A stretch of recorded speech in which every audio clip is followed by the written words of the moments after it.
بسم اللہ الرحمن الرحیم۔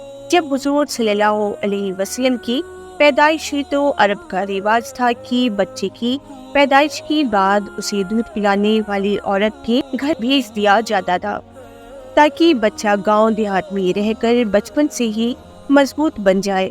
پھر جب بچہ بڑا ہو جاتا تو اسے اس کی ماں کو واپس کر دیا جاتا۔ اس کے بدلے میں ان عورتوں کو کچھ پیسے اور تحفے دیے جاتے۔ حلیمہ سعدیہ کی نورانی قسمت تھی کہ ان کی گود میں دو جہانوں کے سردار حضور صلی اللہ علیہ وسلم آ گئے۔ حضور صلی اللہ علیہ وسلم نے بچپن میں حلیمہ سعدیہ کا دودھ پیا۔ حلیمہ سعدیہ کی ایک لڑکی بھی تھی جن کا نام شیمہ تھا۔ وہ ہر روز شام کو اپنے دودھ پیتے بھائی حضور صلی اللہ علیہ وسلم کو گود میں اٹھا کر محلے کی گلیوں میں گھوما کرتی تھی اور سب سے کہا کرتی تھی کہ دیکھو میرا بھائی کتنا خوبصورت ہے۔ ایک دن محلے کی کچھ لڑکیاں اپنے چھوٹے چھوٹے بھائیوں کو گود میں لیے میدان میں بیٹھی ہوئی تھی۔ ان میں سے ایک بولی، میرے بھائی کی آنکھیں تو دیکھو، تمہارے بھائی سے اچھی ہے۔ دوسری بولی، میرے بھائی کے بال تو دیکھو، وہ تمہارے بھائی سے اچھا ہے۔ تو تیسری بولی، میرے بھائی کا جسم تو دیکھو، اس کا کوئی مقابلہ نہیں کر سکتا۔ اتنی دیر میں حضرت شیمہ حضور صلی اللہ علیہ وسلم کو گود میں لیے ان لڑکیوں کے پاس پہنچ گئی اور کہنے لگی کہ کیا تم لوگ میرے بھائی سے اپنے بھائیوں کا مقابلہ کرو گی؟ یہ سن کر سب لڑکیاں خاموش ہو گئیں۔ پھر ان میں سے ایک لڑکی بولی کہ اے شیمہ، تمہارے بھائی کا مقابلہ تو کوئی بھی نہیں کر سکتا، اللہ نے تو اسے بہت زیادہ خوبصورت بنایا ہے۔ حلیمہ سعدیہ کے گھر بہت سی بکریاں تھیں۔ ہر روز صبح حضرت شیمہ ان بکریوں کو چرانے جنگل جایا کرتی تھی اور شام کو واپس آتی۔ ایک دن حضرت شیمہ بکریاں چرانے نہیں گئی۔ ان کی ماں حضرت حلیمہ سعدیہ نے شیمہ سے پوچھا کہ اے شیمہ، آج بکریاں چرانے کیوں نہیں گئی؟ حضرت شیمہ نے کہا، اماں جان، میں بکریاں چرانے نہیں جاؤں گی، میں بکریوں کے پیچھے دوڑ دوڑ کر تھک جاتی ہوں۔ حضرت حلیمہ سعدیہ نے کہا، بیٹی، اگر تم بکریاں چرانے نہیں جاؤ گی تو پھر کون جائے گا؟ اپنے ابا کو دیکھو، وہ تو اتنے بوڑھے ہو چکے ہیں اور میری حالت دیکھو، میں تو کمزوری کی وجہ سے زیادہ چل نہیں پاتی ہوں، اسی لیے بکریاں چرانے تو تمہیں ہی جانا پڑے گا۔ حضرت شیمہ نے کہا، اماں جان، میں بکریاں چرانے نہیں جاؤں گی، اور اگر جاؤں گی تو اپنے بھائی محمد کو لے کر جاؤں گی، ورنہ نہیں جاؤں گی۔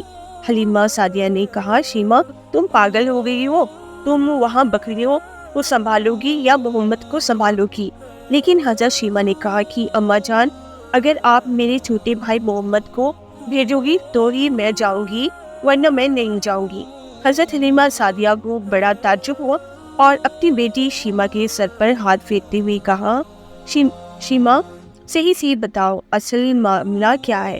تو شیمہ نے فرمایا کہ اماں جان، ایک دن میں اپنے بھائی محمد کو لے کر بکریاں چرانے گئی تھی، تو اس دن میں نے 3 چیزیں بہت عجیب دیکھی۔ حضرت حلیمہ نے پوچھا، تجھے کیا عجیب نظر آیا تھا؟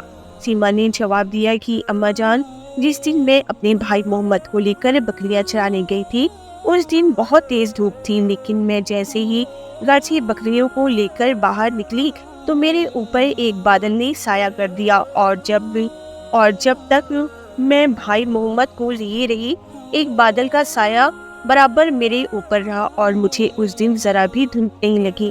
اور دوسری چیز جو میں نے عجیب دیکھی وہ یہ تھی کہ جب میں بکریوں کو لے کر جنگل میں پہنچی تو میں ایک پیڑ کے سائے میں اپنے بھائی محمد کو لے کر بیٹھ گئی۔ میں نے دیکھا کہ بکریاں بہت جلدی جلدی گھاس چر رہی ہیں، اور پھر ساری بکریاں آ کر مجھے گھیر کر بیٹھ گئی۔ وہ بکریاں میرے بھائی محمد کا چہرہ دیکھنے لگی، میں بھی اپنے بھائی کا چہرہ دیکھتی رہی، اور میری بکریاں بھی میرے بھائی کا چہرہ دیکھتی رہی۔ تو اماں جان، اس دن مجھے بکریوں کے پیچھے دوڑنا نہیں پڑا۔ تیسری چیز جو میں نے سب سے عجیب دیکھی وہ یہ تھی کہ جب میں اس پیڑ کے نیچے بیٹھی تھی تو ادھر سے کوئی عیسائی لوگ گزرے۔ انہوں نے میرے بھائی کو دیکھا اور پوچھنے لگے کہ اس بچے کی آنکھ میں یہ لال لال دھاریاں ہمیشہ رہتی ہیں یا صرف آج ہے؟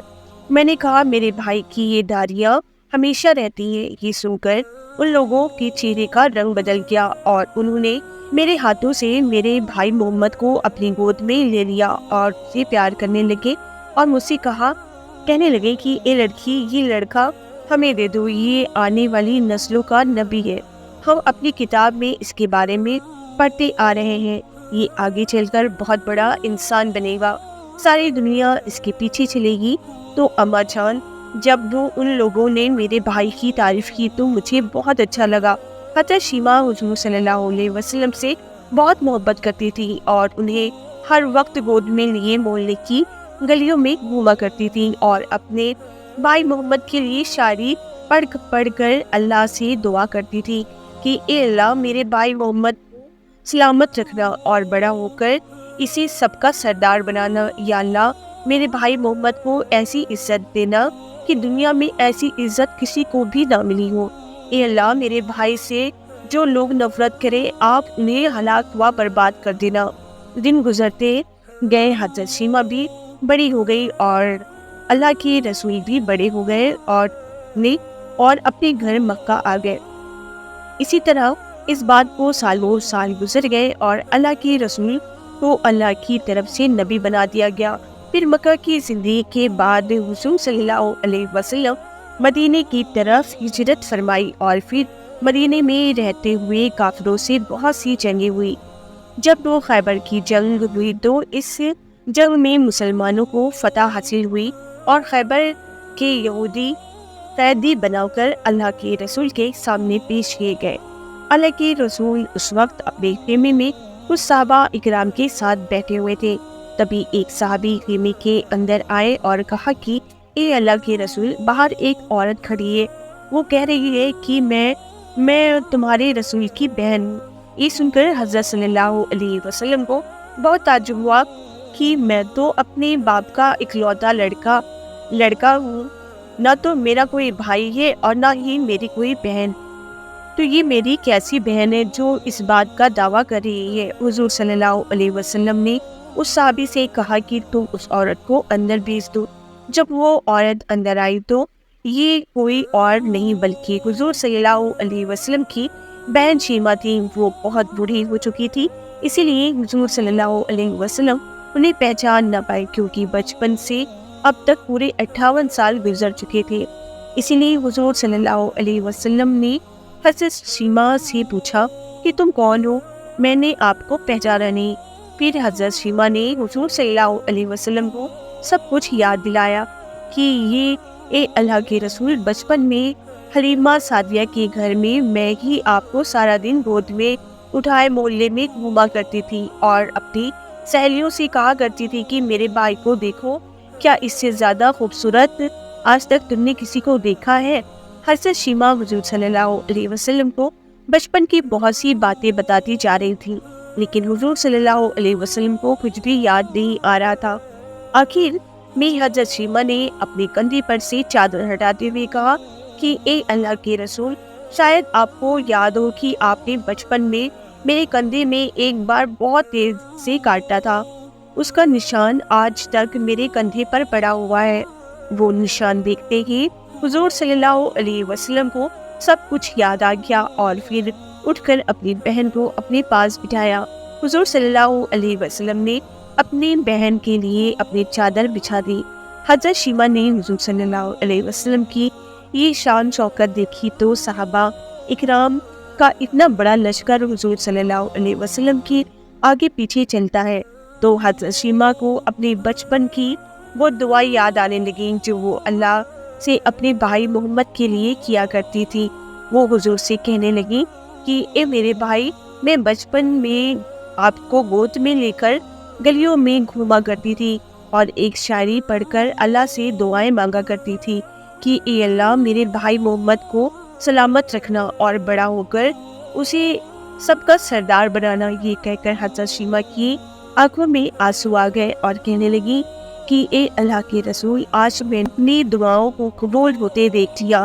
حضور نے انہیں دلاسا دیا اور پھر فرمایا کہ میری پیاری بہن، اگر آپ میرے پاس رہنا چاہو تو میں اس کا انتظام کرواتا ہوں، اور اگر اپنے گھر جانا چاہو تو میں تمہیں آزاد کرتا ہوں، تم جا سکتی ہو۔ حضرت شیما نے کہا، اے اللہ کے رسول، اگر میں اکیلی اپنے علاقے میں واپس گئی تو لوگ مجھے طعنے دیں گے کہ خود تو آزاد ہو کر چلی آئی اور گاؤں محلے والوں کو قید میں کھینچ رہنے دیا۔ حضور صلی اللہ علیہ وسلم نے فرمایا کہ شیما جاؤ، میں نے تمہیں اور تمہارے پورے قبیلے والوں کو آزاد کر دیا۔ حضور نے اپنی پیاری بہن کے ساتھ ایسا پیارا سلوک کر کے ساری دنیا کو دکھایا کہ دیکھو بہن کی ایسی عزت کی جاتی ہے۔ تو دوستو، یہ واقعہ آپ کو کیسا لگا؟ اگر پسند آیا ہو تو ویڈیو کو لائک ضرور کر دیں اور چینل ٹی وائس کو سبسکرائب کر لیں، اور اگلی ویڈیو میں پھر ملتے ہیں۔ اللہ حافظ۔